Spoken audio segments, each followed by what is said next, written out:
為咗要救出語言精靈，魔法石獵人 Katie 同 Canton 媽媽要收集12粒生日石，每一集都要接受唔同嘅廣東話考驗。啟動生日石獵人 Level up, Birthstone Hunter.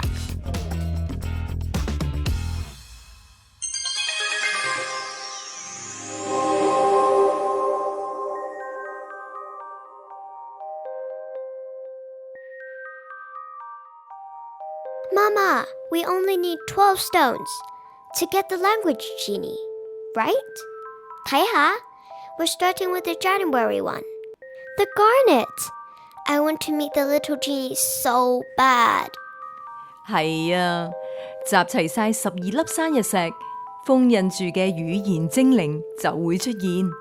佢可以幫我哋解鎖更多魔法密碼，學更多嘅廣東話啊！But why are the stones so hard to get? Why do we need Cantonese magic? 因為喺呢個魔法世界，淨係聽得明啱音嘅廣東話咒語。你望下你嘅寶盒，我哋就快要開始啦。Okay, let's go. I'm ready for the Cantonese challenge. 廣東話魔法世界，我哋嚟啦！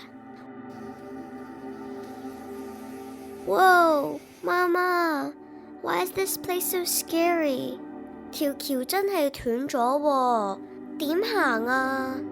呢度就係第一粒生日石嘅試煉之地，感恩之橋。呢條魔法橋係需要你講啱嘅廣東話咒語㗎。第一步，你要接受我俾你嘅嘢。第二步，你要問我幫你開呢一條魔法橋。你一定要講啱晒每個字，如果唔係，你用唔到你嘅魔法㗎喇。So easy, just say thank you twice, right? 你覺得好容易啊？咁你試下啦。第一步，請你收咗呢一粒力量水晶。唔該晒你啊！吓？點解變咗隻得㗎？係咪壞咗啊？你而家係收我送俾你嘅嘢，你唔應該講唔該。But I said thank you， 廣東話嘅唔該啊嘛。Why not working？ 因為英文 thank you 喺廣東話係有2個唔同嘅講法㗎。收到人哋送俾你嘅嘢，你就要講多謝；要人幫手就要講唔該。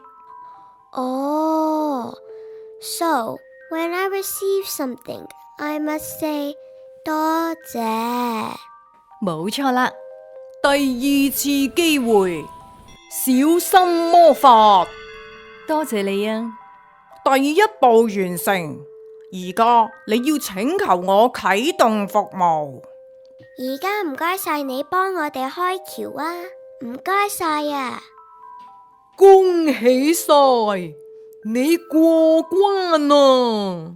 你哋明白咗唔該同埋多謝嘅分別啦。Yeah! Garnet Scott, I did it! 媽媽，我搞掂咗啦！媽媽你睇下 ，My Cantonese magic improved, right?